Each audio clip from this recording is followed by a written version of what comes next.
जय भीम। जय भारत, जय संविधान, जय मंडल, जय जोहार, जय जवान, जय किसान। भारतीय लोकतंत्र जिंदाबाद, भारतीय संविधान जिंदाबाद।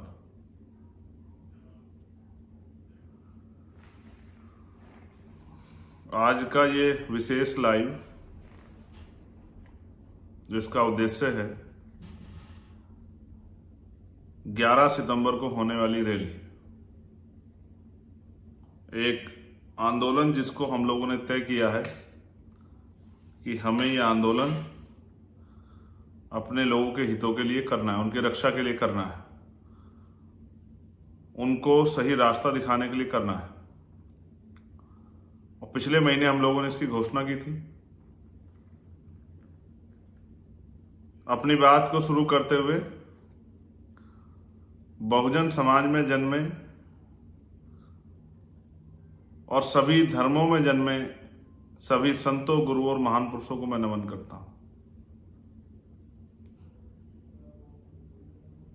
महामानव तथागत बुद्ध से लेकर संत श्रोमणी सतगुरु रविदास जी महाराज, भगवान वाल्मीकि महाराज, गुरु नानक देव, संत कबीर, गुरु नामदेव, संत गाडगे जी महाराज, नारायणा गुरु, राष्ट्रपिता ज्योतिबा फूले, छत्रपति साहू जी महाराज, डॉक्टर बाबा साहब अम्बेडकर, सर छोटू राम, महामना राम सुवर्मा, चौधरी चरण सिंह, जननायक कपूरी ठाकुर, बाबू जगदेव प्रसाद कुशवाहा, बाबू शिवदयाल चौरसिया, मान्यवर दीना भाना वाल्मीकि, मान्यवर संतराम बी ए प्रजापति और मान्यवर काशीराम साहब को नमन करते हुए मैं आज के अपने लाइव की शुरुआत करता हूं। और आप जानते हैं कि मैं अभी 4 दिन का एक दौरा करके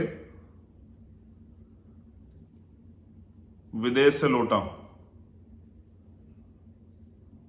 और ये भी दौरा जो है घूमने फिरने के लिए नहीं था, वहां रहने वाले समाज से अपनी बात रखने के लिए और उनसे भविष्य में भीम आर्मी आजाद समाज पार्टी और अपने महान पुरुषों के जो सपने हैं उनको पूरा करने के लिए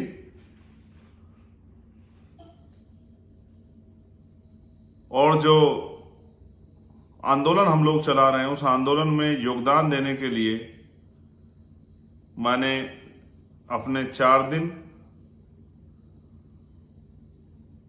वहां व्यतीत किए। हजारों लोगों से मिला, अपनी बात को समझाया और वो लोग मुझे सुनते भी हैं।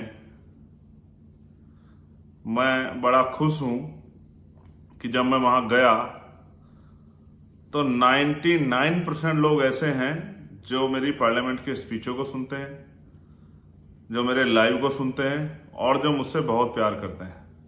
वो आज भी मेरे लाइव को सुन रहे होंगे, बाद में सुनेंगे, चाहे वो ऑस्ट्रिया के हों, चाहे वो वियना के हों, चाहे वो इटली के हों, चाहे हमारे गुरु घर जितने भी थे जहाँ जहाँ वो मुझे मिले, चाहे बरगामो में मिले हों या करमोना में मिले हों या ब्रसिया में मिले हों। और आपको जान के अचरज होगा कि कितने ही कंट्रियों के लोग वहां पर आए, सिर्फ एक दिन की खबर में, मेरे जाने की खबर सुनकर कि भाई आ रहा है हॉलैंड के से, पोलैंड से, स्कॉटलैंड से, नीदरलैंड से, इंग्लैंड से, स्विट्जरलैंड से,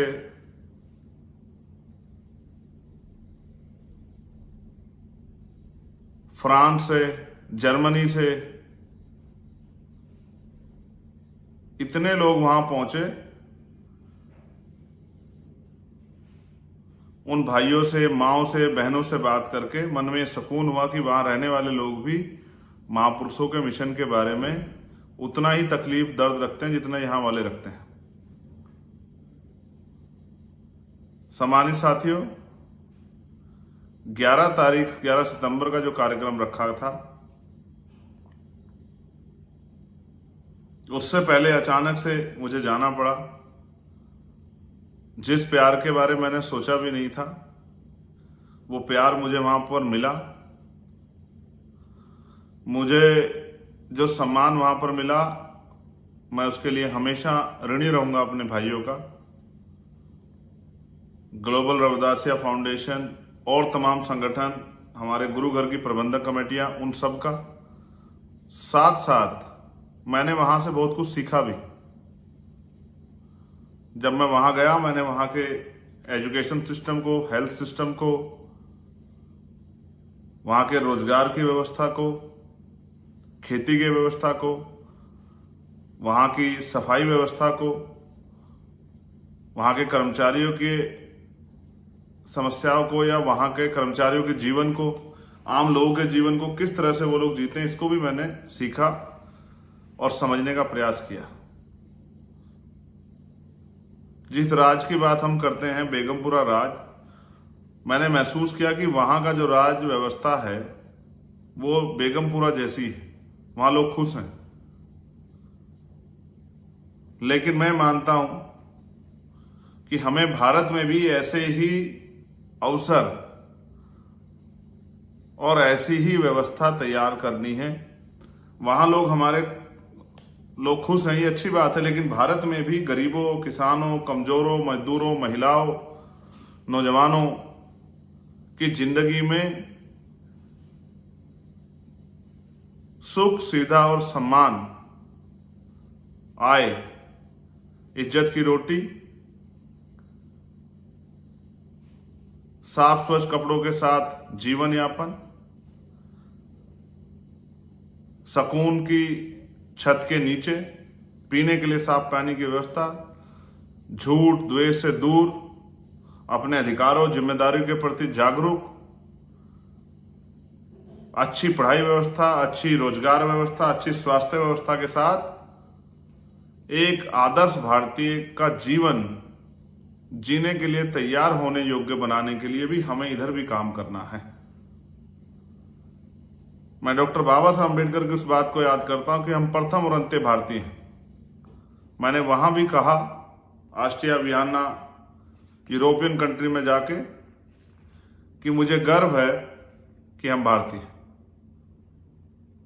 और मैं अपने देश से, अपने देश के झंडे से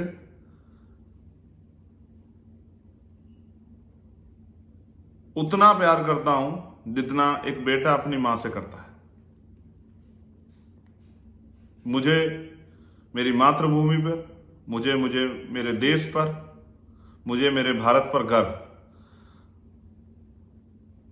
यहां कुछ समस्याएं हैं जिनकी वजह से, चाहे वो जाति व्यवस्था हो, चाहे आर्थिक गैर बराबरी हो,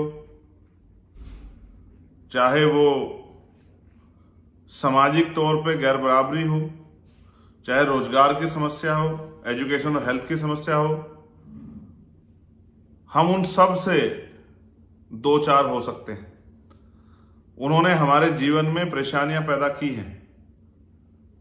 सबसे बड़ी समस्या आर्थिक गैर बराबरी से हुई है। उसके साथ साथ जिसने हमारा जीवन बिल्कुल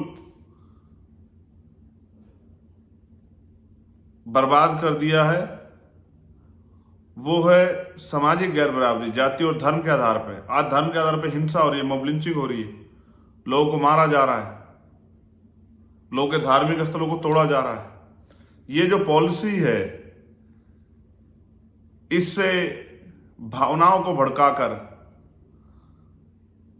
वोट तो मांगे जा सकते हैं, लेकिन देश को तरक्की के रास्ते पर नहीं ले जाया जा सकता। सम्मानित साथियों, 11 तारीख को जो रैली होनी थी, उसको अटकाने के लिए, उससे भय खा के सरकार और सरकार के सहयोगियों ने एड़ी चोटी के जोड़ लगाए कि हम परमिशन ना हो, और तमाम तरह की परेशानियां साथ में खड़ी की। लेकिन एक परेशानी सबसे बड़ी आई कि बारिश जो है लगातार जारी है। जो लोग यहां आ रहे हैं और हमारे कंधों पे जिम्मेदारी है। आपने देखा होगा नेता तो टेंट के नीचे रहता है, वाटर प्रूफ जो टेंट होता रहता है, लेकिन आम जो कार्यकर्ता पदाधिकारी होते हैं उनको बारिश में भीगना पड़ता है, परेशानी का सामना उठाना पड़ता है। तो मेरी और हमारे साथियों की जिम्मेदारी है कि किसी को उस तरह की परेशानी ना हो। इसलिए हमने मौसम को ध्यान में रखते हुए इंदिरा गांधी स्टेडियम जो आईटीओ के पास है, इंदिरा गांधी स्टेडियम जो आईटीओ के पास है, वहां पर इस अपने कार्यक्रम को सफल बनाने की व्यवस्था की है। जो कार्यक्रम पहले हमारा रामलीला मैदान में होना था, अब वो कार्यक्रम आप सबके सहयोग से indoor stadium Indira Gandhi stadium जो है, जो आईटीओ के पास है, उसमें होगा बहुत जल्द, कल सुबह तक। और आज लेट नाइट में उस कार्यक्रम की लोकेशन यूपी से आने वाले लोगों के लिए, जो गाजियाबाद के रास्ते आएंगे, जो हापुड़ के रास्ते आएंगे उनके लिए, जो नोएडा से होके आएंगे उनके लिए, जो हरियाणा से होके आएंगे उनके लिए, जो प्लेन से आएंगे उनके लिए, जो ट्रेन से आएंगे उनके लिए, जो बसों से आएंगे उनके लिए।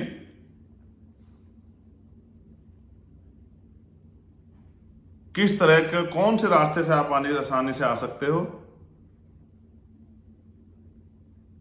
उसका रोड मैप मैं कुछ ही देर में अभी जारी करवा दूंगा। और कल सुबह 11 बजे ट्विटर पर एक हैशटैग भी हम लोग चलाएंगे, 11 सितंबर इंदिरा गांधी स्टेडियम चलो।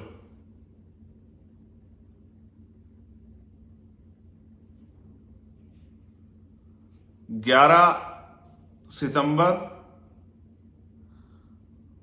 को मैं पुनः आपसे अपील करता हूं कि आप ज्यादा से ज्यादा संख्या में इस कार्यक्रम, रैली, संघर्ष आंदोलन का हिस्सा बनने के लिए इंदिरा गांधी स्टेडियम पहुंचे।